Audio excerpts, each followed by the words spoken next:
లూకాసు వార్త 19వ అధ్యాయం 9వ వచనం చదువుతాం. జాగ్రత్త చూద్దాం. అందుకు యేసు ఇతడును అబ్రహాము కుమారుడే, ఎందుకనగా నేడు ఈ ఇంటికి రక్షణ వచ్చి ఉన్నది. అందరూ కూడా గట్టిగా స్తోత్రం చెప్తాం. హల్లెలూయా, గట్టిగా చెప్తాం. హల్లెలూయా. చిన్నగా ఈ వాక్యాన్ని మన సంఘాల్లో, మనం వెళ్ళేటువంటి ప్రాంతాల్లో, ఎక్కడైనా మనం ఉన్నప్పటికీ కూడా ఈ వాక్యాన్ని మనం వినకుండా ఉండలేము. ఎందుకంటే ఈ వాక్యము ఎవరి గురించి రాయబడింది అందరూ కూడా మనకి తెలుసు. ఇక్కడ ఏమంటున్నారంటే యేసుక్రీస్తు ప్రభు వారు, అందుకు యేసు ఇతడును అబ్రహాము కుమారుడే, ఎందుకనగా నేడు ఈ ఇంటికి రక్షణ వచ్చి ఉన్నదనే మాట మనం చూస్తున్నాం. ఎవరి గురించి చెప్తున్నారంటే యేసుక్రీస్తు ప్రభు వారు జక్కయ్య గురించి మాట్లాడుతూ ఉన్నాడు. ఎవరి గురించి అండి?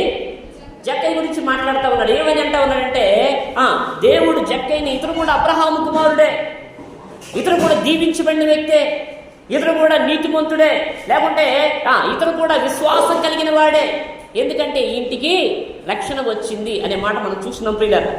కానీ మనం జ్ఞాపకం చేసుకున్నట్లయితే ఎందుకు జక్కయ్య కుటుంబానికి రక్షణ వచ్చిందంటే, ఎందుకు జక్కయ్య కుటుంబాన్ని ప్రభు రక్షించాడంటే, జక్కయ్య యొక్క స్థితి మనం జ్ఞాపకం చేసుకున్నట్లయితే జక్కయ్య ఎవరంటే పన్నులు వసూలు చేసేటువంటి అధికారి, సుంకపు గుత్తదారుడు అనేటువంటి మాట రాయబడి ఉంది.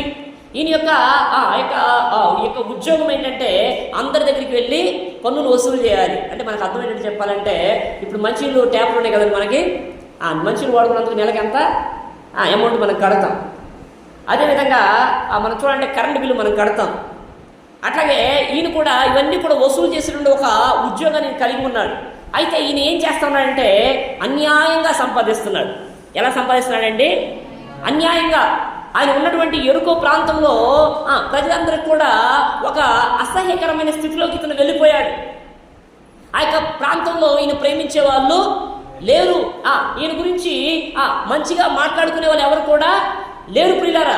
ఎందుకంటే జక్కయ్యని చూడగానే అందరూ కూడా ఏమనుకుంటా ఉంటారంటే, ఇతడు అన్యాయస్తుడు, ఇతడు అక్రమంగా జీవించే వ్యక్తి, ఈయన ఎలాంటి వాడంటే అందరి దగ్గర కూడా డబ్బులు ఆయన అన్యాయంగా వసూలు చేస్తారని మాట ఉంది. ఆయన ప్రేమించేవారు ఎవరు కూడా లేరు, ఆయన గురించి మంచిగా మాట్లాడేవారు ఎవరు కూడా లేరు ప్రియులారా. అయితే జక్కయ్యకి ఆస్తి ఉంది కానీ మనశ్శాంతి లేదు. దేవుని స్తోత్రం చెప్తాం. హల్లెలూయా. ఏముందండి? ఆస్తి ఉంది కానీ ఏం లేదు, మనశ్శాంతి. మనం ఏం చేస్తాము? ఆస్తి లేదని ఆస్తి కోసం మనం పరిగెడతా ఉంటాం, డబ్బు లేదని డబ్బు కోసం మనం పరిగెడతా ఉంటాం. కానీ ప్రభువు మనతో ఉన్నాడని మనం గుర్తెరగం ప్రియులారా. చూడండి, ఆదివారం రోజున ఈ రోజున పనికి వెళ్ళే వాళ్ళు ఎంతమంది? ఆదివారం రోజున ప్రభువును పక్కన పెట్టి డబ్బు సంపాదించడానికి వెళ్ళేటువంటి వాళ్ళు ఎంతమంది? అయినప్పటికీ కూడా ఈ యొక్క జక్కయ్యకి శాంతి లేదు, సమాధానము లేదు. ఇలాంటి సమయంలో ఏం జరిగిందంటే ఎరుకో ప్రాంతానికి యేసయ్య వస్తున్నాడని విన్నాడు. స్తోత్రం చెప్తాం. హల్లెలూయా. ఏంటంటే ఆయనకి శాంతి లేదు, సమాధానం లేదు, నెమ్మది లేదు, అతను ప్రేమించేవారు ఎవరు కూడా లేడు. అలాంటి సమయంలో ఆయన యేసయ్య గురించి విన్నాడు. యేసయ్య గురించి విని ప్రియులరా, జక్కయ్య చూడండి తన కుటుంబానికి రక్షణ ఎలా వచ్చిందంటే, జక్కయ్యలో కొన్ని లక్షణాలు చెప్పి నేను వాక్యాన్ని ముగిస్తాను. చూడండి. లూకాసు వార్త 19వ అధ్యాయము మొదటి నుంచి కొన్ని మాటలు మనం చదువుదాం. లూకాసు వార్త 19వ అధ్యాయం మొదటి నుంచి కొన్ని మాటలు మనం చదువుదాం ప్రియులరా. చదవండి. ఆయన సంచరించుచు ఎరుకో పట్టణంలో ప్రవేశించి దాని గుండా పోవుచుండెను. ఇదిగో సుంకపు గుత్తదారుడును ధనవంతుడునైన జక్కయ్య అని పేరు గల ఒకడు యేసు ఎవరో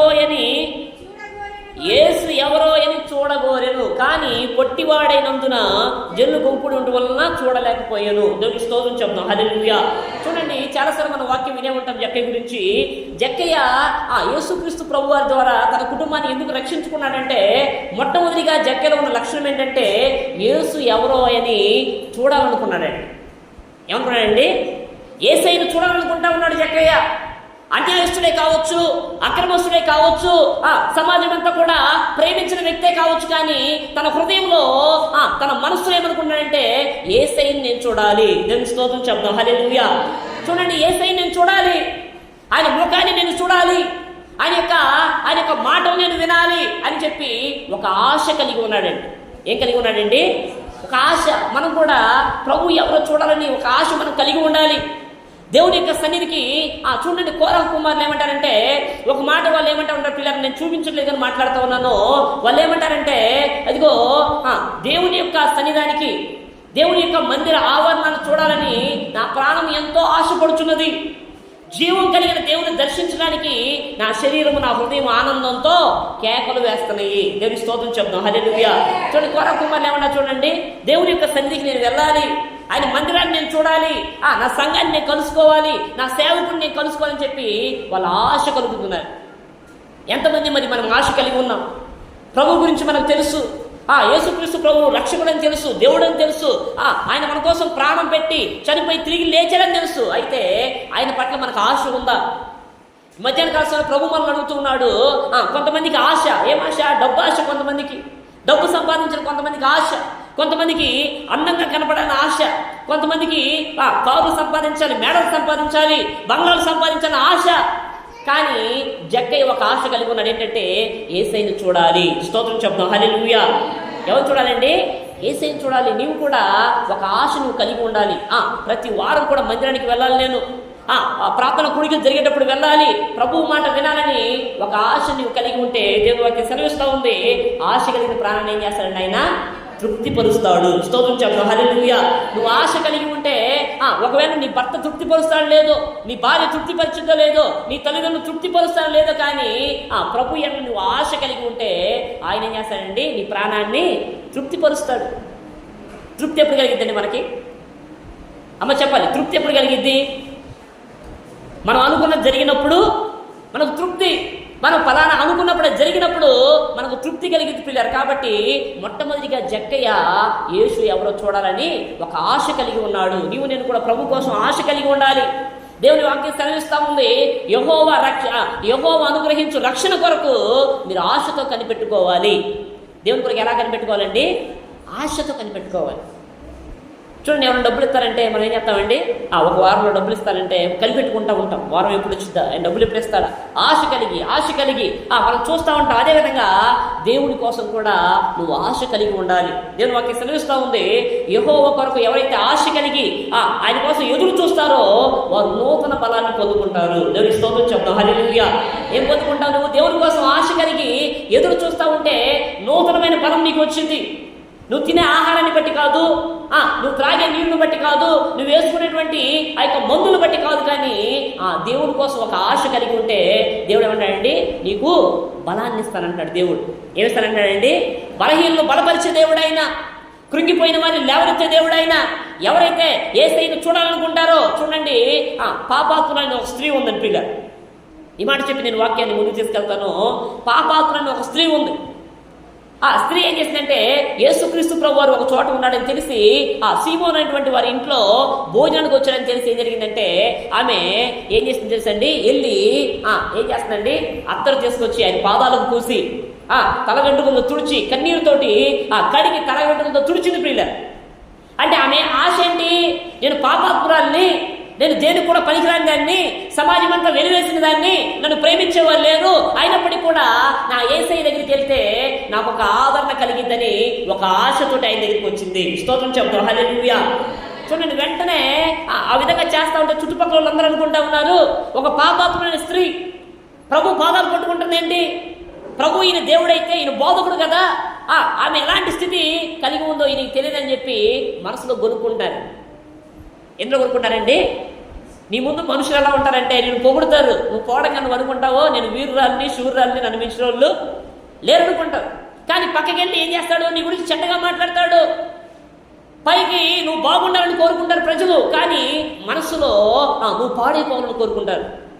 కానీ మనసులో వీళ్ళందరూ కూడా సనుక్కుంటా కొనుక్కుంటా ఉంటే ప్రభు ఏమన్నాడంటే వాళ్ళ ఆలోచన ఎదిగి, సీమోను నీ ఇంటికి వస్తే కాలు కడుక్కోవడానికి నువ్వు నీళ్లు నాకు ఇవ్వలేదు, నూనెతో నా తలంటలేదు.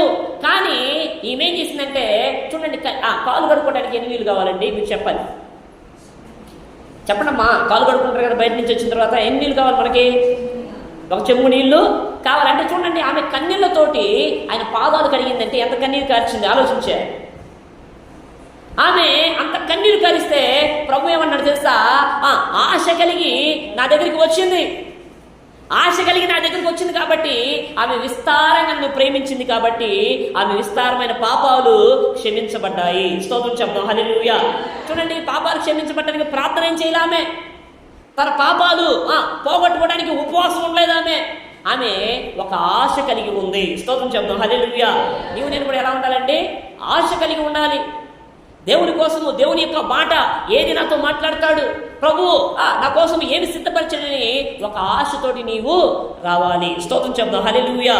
కాబట్టి మొట్టమొదటిగా జక్కయ్య కుటుంబానికి రక్షణ దేవుడు ఎందుకు తీసుకొచ్చాడంటే ఆయన యేసు ఎవరో చూడాలని ఒక ఆశ ఆయన కలిగి ఉన్నాడు. రెండో మాట కూడా చూద్దాము. చూడండి, అక్కడ చదువుదాం. 3వ వచనం చదవండి. 3వ వచనం చదువు. యేసు ఎవరో అని చూడగోరిని కానీ పొట్టివాడైనందున జనులు గుంపు కూడి ఉండటం వలన చూడలేకపోయెను. అప్పుడు యేసు ఆ త్రోవను రానై ఉండెను కనుక అతను ముందుగా పరిగెత్తి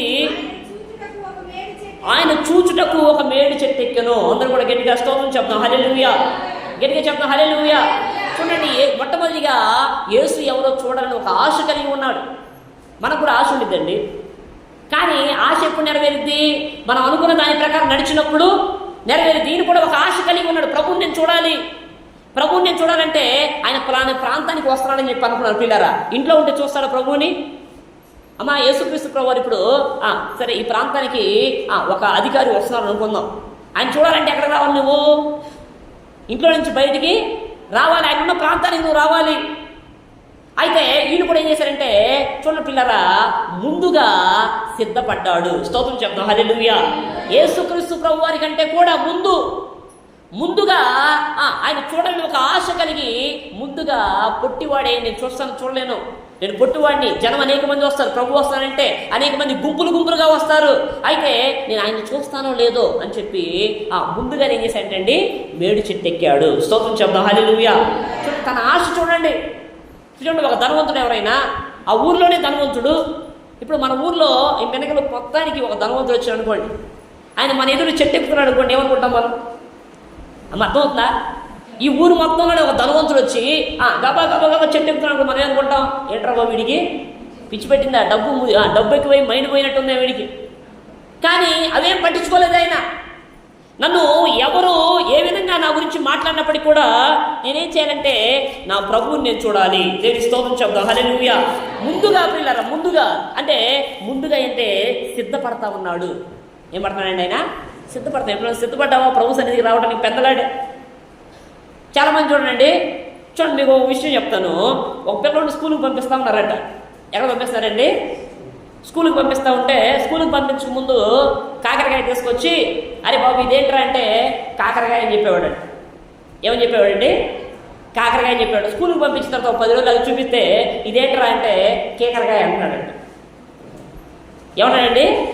చదువుకోకముందు కాకరకాయ అన్నాడు, బాగానే ఉంది. చదువుకు పంపించిన కాడి నుంచి దాన్ని ఏమంటున్నాడు? కేకరకాయ. కొంతమంది బతుకులు అంతే, ప్రభు యొక్క సన్నిధి లేకముందు పరిగెత్తుకుంటూ వచ్చేవాడు. దేవుని సన్నిధి కట్టబడక ముందు ఎక్కడి నుంచి పరిగెత్తుకుంటూ వచ్చేవాడు. ఇప్పుడు సన్నిధి కట్టబడిన తర్వాత, ప్రభు ప్రేమించి ఒక మందిరం ఇచ్చిన తర్వాత వెళ్ళొచ్చులే. తర్వాత ఎప్పుడండి? ఆ తర్వాత వెళ్ళొచ్చులే, పాటలు పాడిన తర్వాత వెళ్ళొచ్చు, వాక్యం చెప్పేటప్పుడు వెళ్ళొచ్చు, లేకుంటే శివుని ప్రార్థనలో వెళ్ళొచ్చు. కానీ జక్కయ్య ఆ విధంగా అనుకోవాలా. చూడండి, దేవుళ్ళో నువ్వు ముందుంటే నీ పనులన్నీ కూడా ముందుంటాయి. స్తోత్రం చెప్తాం, హల్లెలూయా. ఎలా ఉంటారండి? దేవుళ్ళో నువ్వు ముందుండాలి. ముందుగా సిద్ధపడు. దేవుడి సన్నిధికి రావడానికి అది ప్రార్థన, లేకుంటే ఎక్కడికైనా వెళ్ళాలా దేవుడి సన్నిధికి 10th కన్నా నువ్వు వెళ్ళాలి. పనికి ఎన్నింటికి వెళ్తావు? చెప్పండి అమ్మా, పనికి ఎన్నింటికి వెళ్తావు? ఎందుకు? కొంతమంది కొట్టేడు తొక్కలేదు. పనికి టయానికి వెళ్తావు. ఎందుకని? టయానికి వెళ్ళకపోతే నీకు జీతం ఇవ్వడు. ప్రయాణానికి ఎప్పుడు వెళ్తావు? ఒక ఊరు వెళ్ళాలంటే ఎప్పుడు వెళ్తావు? ముందుగానే వెళ్తావు, సిద్ధపడి వెళ్తావు. ఎందుకంటే బస్సు నడిపేవాడు మన మామ కాదు, మన బావ కాదు. బస్సు ఆగదు, ట్రైను ఆగదు.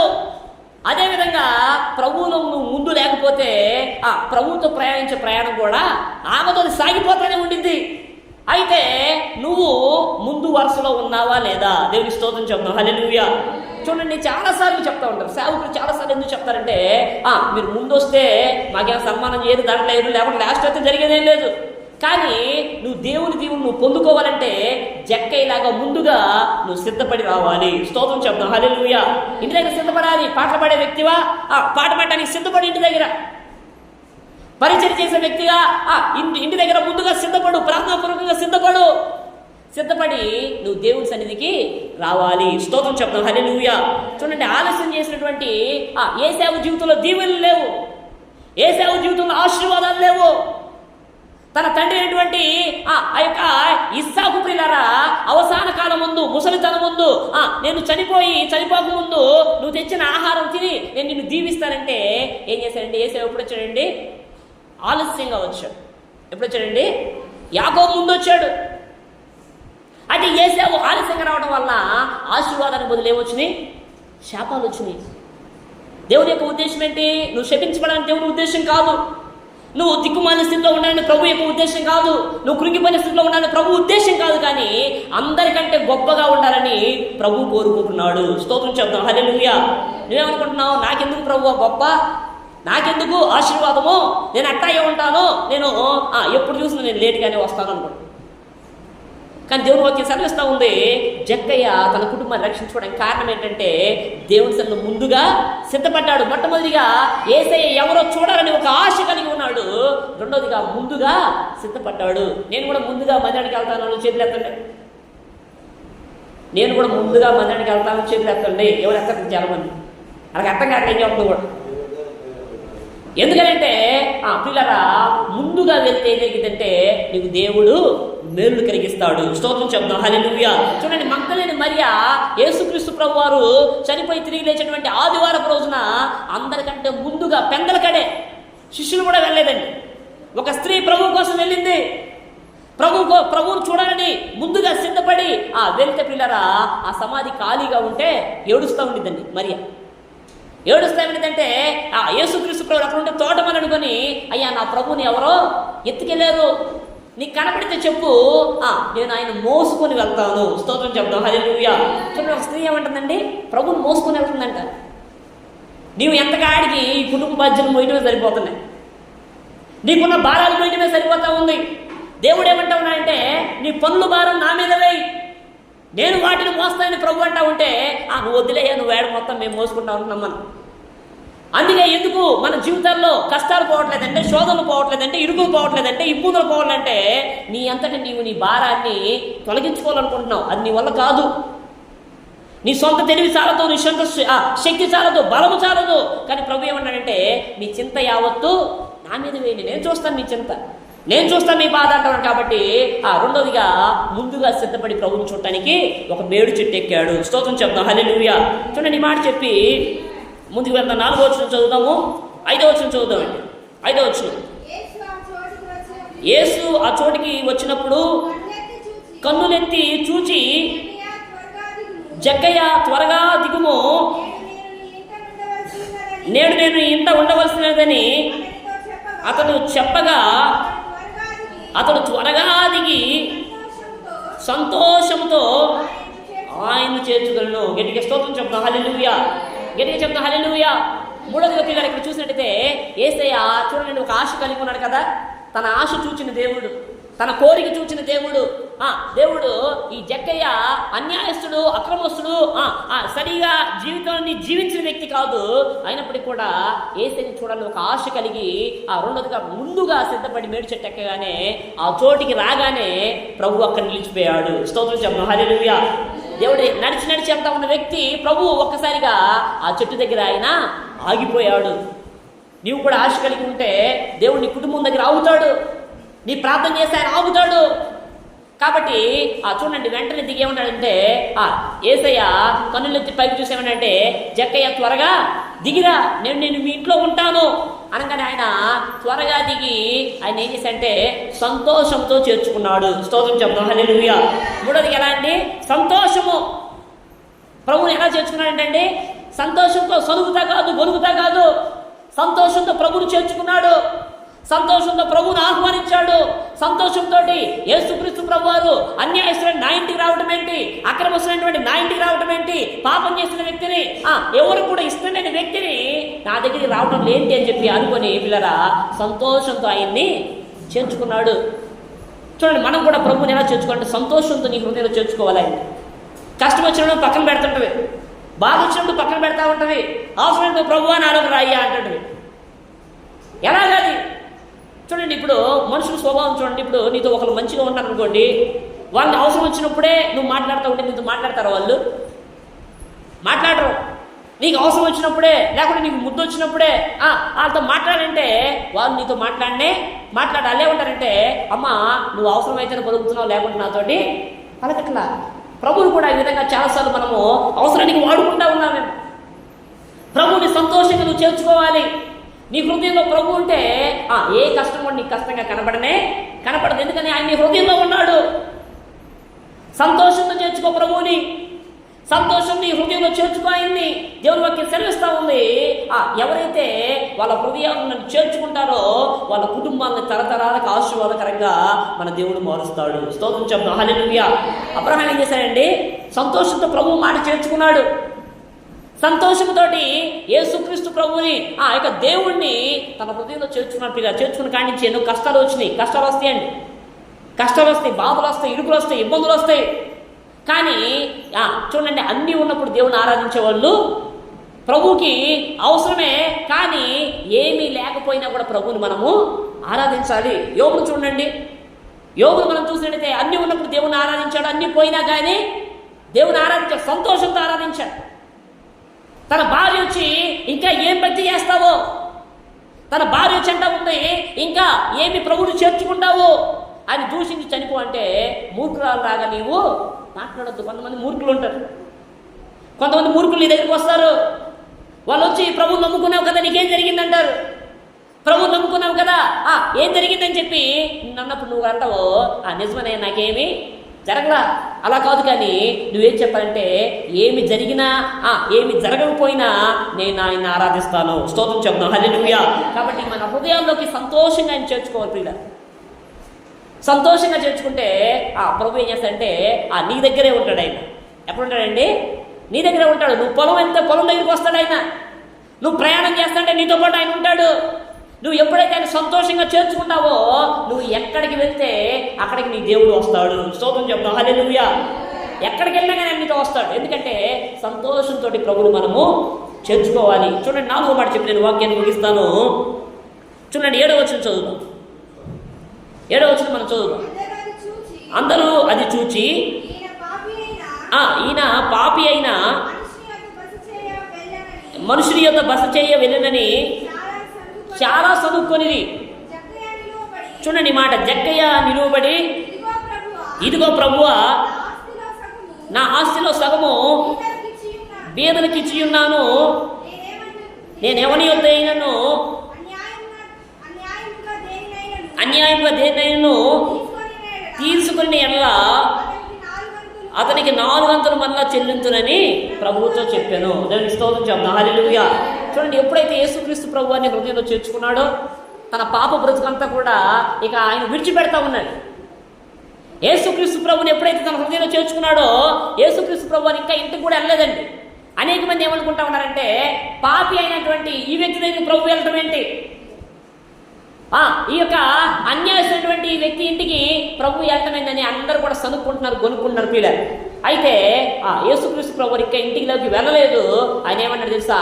ప్రభువా నా ఆస్తిలో సగం బీదలకు నేను ఇస్తున్నాను. ఏమనండి, ఆస్తిలో సగం ఎవరికి ఇస్తున్నానంటండి? బీదలకు ఇచ్చేస్తున్నా. నేను ఎవరి దగ్గర అయితే అన్యాయంగా తీసుకున్నానో వాళ్ళకి 4 వంతులు తిరిగి చెల్లిస్తున్నాను. స్తోత్రం చెప్దాం, హల్లెలూయా. ఎప్పుడైతే యేసుక్రీస్తు ప్రభువాన్ని చేర్చుకున్నాడో తన మనసు మార్చుకున్నాడు. స్తోత్రం చెప్దాం, హల్లెలూయా. ఏం మార్చుకున్నాడండి? మనసు మార్చుకున్నాడు. మతం కాదు, మనసు మార్చుకున్నాడు. కులం కాదు, మనసు మార్చుకున్నాడు. యొక్క ప్రాంతము కాదు. చాలా మంది చూడండి, రక్షించబడ్డావా అంటే కొంతమంది అంటూ ఉంటారు వీళ్ళు మతం మారారు, వీళ్ళు కులం మారారు. కాదు, మతం మారటం కాదు, కులం మారటం కాదు, కానీ మన మనస్సు మారాలి. స్తోత్రం చెప్తాం, హల్లెలూయా. యేసుక్రీస్తు ప్రభువుని నమ్ముకోవటం అంటే ఏంటి? మనసు మార్చుకోవటం. అంతకుముందు పాపంలో బ్రతికాము, అంతకుముందు శాపంలో బ్రతికాము, అంతకుముందు అన్యాయంగా బ్రతికాము. ఆ మనసు మార్చుకొని దేవునికి ఇష్టంగా బ్రతకడమే క్రైస్తవ్యం అంటే. వెంటనే జరిగిన సంఘటన పిల్లరా, ఆయన ఏమన్నాడంటే, అయ్యా ఎవరి దగ్గర అన్యాయంగా తీసుకుంటే 400 తిరిగి వాళ్ళకి నేను చెల్లిస్తాను. చూడండి ఎంత గొప్ప యొక్క అనుభవంలోకి ఆయన వెళ్ళాడు. మొట్టమొదటిగా యేసయ్య ఎవరో చూడాలని ఒక ఆశ ఆయన కలిగి ఉన్నాడు. మొట్టమొదటి ఏం కలిగి ఉన్నాడండి?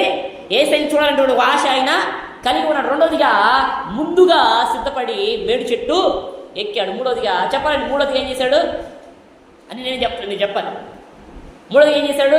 జక్కే సంతోషంతో దేవుణ్ణి చేర్చుకున్నాడు. నాలుగోదిగా తన మనస్సును మార్చుకున్నాడు. తన అన్యాయం చేసినటువంటి ఆ జీవితాన్ని విడిచిపెడతా ఉంటే అందుకే ప్రభు అంటూ ఉన్నాడు, అందుకు యేసు ఇతడును అబ్రహాము కుమారుడే, ఎందుకనగా నేడు ఈ ఇంటికి రక్షణ వచ్చింది. నీ కుటుంబానికి నిన్ను బట్టి రక్షణ రావాలి. దేవుని స్తోత్రం చెప్తాం. హల్లెలూయా.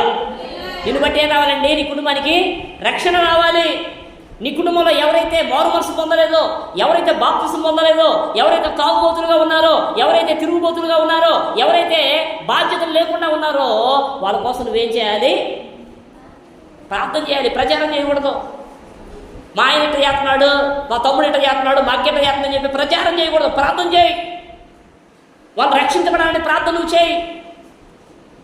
అంతేగాని వాళ్ళు విడిచిపెట్టమని ప్రభువు చెప్పట్లేదు. కాబట్టి నీ కుటుంబానికి రక్షణ ఒక్కరిని బట్టి దేవుడు నీ కుటుంబాన్ని ఏం చేస్తాడండి? రక్షిస్తాడు. ఒక్కరిని బట్టి దేవుడు ఆయన ఏం చేస్తాడంటే ఒక్కరిని బట్టి కుటుంబం మొత్తాన్ని ఆశీర్వదిస్తారు. కాబట్టి మన కుటుంబాలు రక్షించబడాలంటే జక్కయ్యలాగా మనం కూడా ఉండాలి. చూడండి, ఇంకో మాట చెప్పి వాక్యాన్ని ముగిస్తాను. అక్కడే లోకాసు వార్త 19వ అధ్యాయము 11వ వచనం చివరి మాట. 10వ వచనం చదువు. 10వ వచనం చూడండి. నశించిన దానిని వెదకి రక్షించుటకు మనుష్య కుమారుడు వచ్చినని అతనితో చెప్పాను. దేవునికి స్తోత్రం చెప్తాం. హల్లెలూయా. గట్టిగా చెప్తాం. హల్లెలూయా. చూడండి, దేవుడి యొక్క ఉద్దేశం ఏంటండి? ఎవరు కూడా నశించిపోకూడదు, ఎవరు కూడా నరకానికి వెళ్ళిపోకూడదు, ఎవరు కూడా పాడైపోకూడదని దేవుని యొక్క ఉద్దేశం. దేవుడు ఎందుకు ఆ పరలోకాన్ని విడిచిపెట్టి, ఆ మహిమను విడిచిపెట్టి, ఆ అధికారాన్ని విడిచిపెట్టి ఎందుకు దేవుడు ఈ లోకానికి దిగి వచ్చాడంటే నశించిన దానిని వెదకి రక్షించాలి. నశించిన దాన్ని వెదకి రక్షించడానికి ఆయన వచ్చే పిల్లలు. అదే యేసుక్రీస్తు ప్రభువారు జక్క దగ్గర రాకపోతే జక్క ఏమైపోయాడండి? నశించిపోయేవాడు. కానీ ఎవరు నశించిపోవడం ఆయన యొక్క చిత్తము కాదు. కాబట్టి నీ కుటుంబంలో ఎవరు కూడా నశించడానికి వీలేదు. నా కుటుంబం కోసం ప్రార్థన చేస్తామని చెందేతండి. ఇక నుంచి నా కుటుంబం కోసం ప్రార్థన చేస్తామని చెందేతండి. ఖచ్చితంగా దేవుడు మీరు ప్రార్థన చేస్తే మీ కుటుంబాన్ని ఏం చేస్తాడండి? దేవుడు రక్షిస్తాడు. స్తోత్రం చెప్తాం. హల్లెలూయా. దావీదు ప్రార్థన చేస్తూ ఉంటాడు, నేను ప్రార్థన చేస్తే దేవుడు మరణ భయంలో నుంచి రక్షించాడు, పాతాళ లోకం నుంచి నన్ను రక్షించాడు.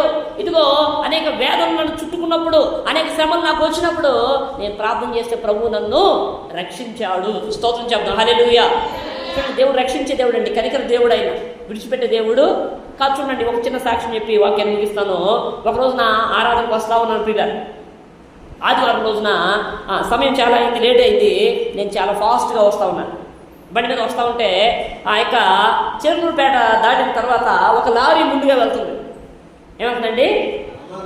ఒక లారీ ముందుగా వెళ్తూ ఉంటే జరిగిన సంఘటన ఏంటంటే నేను దాన్ని చూడకుండా చాలా ఫాస్ట్గా వచ్చేస్తూ ఉన్నాను పిల్లలు. వచ్చేస్తూ ఉన్నప్పుడు ఈ లారీ వెళ్తూ ఉన్నప్పుడు జరిగిన సంఘటన ఏంటంటే ఆ యొక్క ఒక దర్గా వచ్చింది పిల్లలు. ఒక దర్గా వచ్చినప్పుడు ఆ దర్గాకి ఒక జెండా కర్ర పట్టుకొని ఉంది. ఆ పట్టుకోగానే ఈ లారీ వెళ్తూ ఉంటే ఆ కర్ర ఏమైందండి? లారీ పట్టుకొని ముందుకు వచ్చేసింది. చాలా పెద్ద కర్ర, అది చాలా బరువు ఉంది, చాలా లావు ఉంది. అయితే నేను ఎప్పుడైతే ఆ లారీ పక్క నుంచి వెళ్ళబోతున్నానో దేవుడు నాకు చూపించబోతే ఆ కర్ర తగిలితే తల మొత్తం పగిలిపోయింది. అయితే వెంటనే దేవుడు చూపించగానే ఏం జరిగిందంటే నేను తల ఉంచుకొని నేను ఇట్లా ముందుకెళ్ళాను, అది అలా పక్కకి వచ్చింది. ఆ డ్రైవర్ కూడా తెలియదు. వెంటనే బండి ఆపి లారీ డ్రైవర్కి చెప్పాను, వెనక కర్ర తగులుకుంది. ఎందుకు నీ మాట చెప్తా ఉన్నానంటే ఇశ్రాయేలును కాపాడు వాడు పురుకడు నిద్రపోడు ఆయన. నువ్వు వెళ్తా ఉంటే నీకంటే ముందుగా దూతను పంపిస్తాడు ఆయన. ఇక చెప్పాలంటే చాలా ఉన్నాయి పిల్లలు. ప్రభు మనం రక్షించే దేవుడు కానీ శిక్షించే దేవుడు కాదు. మనం రక్షిస్తాడు ఆయన. నువ్వు ఎక్కడికైనా సరే నేను ఖచ్చితంగా రక్షిస్తాడు. కాబట్టి జక్కయ్య కుటుంబానికి దేవుడు ఏ విధంగా రక్షణ ఇచ్చాడో మన కుటుంబాలకు కూడా దేవుడు రక్షణ ఇచ్చును గాక. గట్టిగా చెప్తాం ఆమేన్. దేవుడి కొద్ది మాటలు దీవించి ఆశీర్వదించును గాక.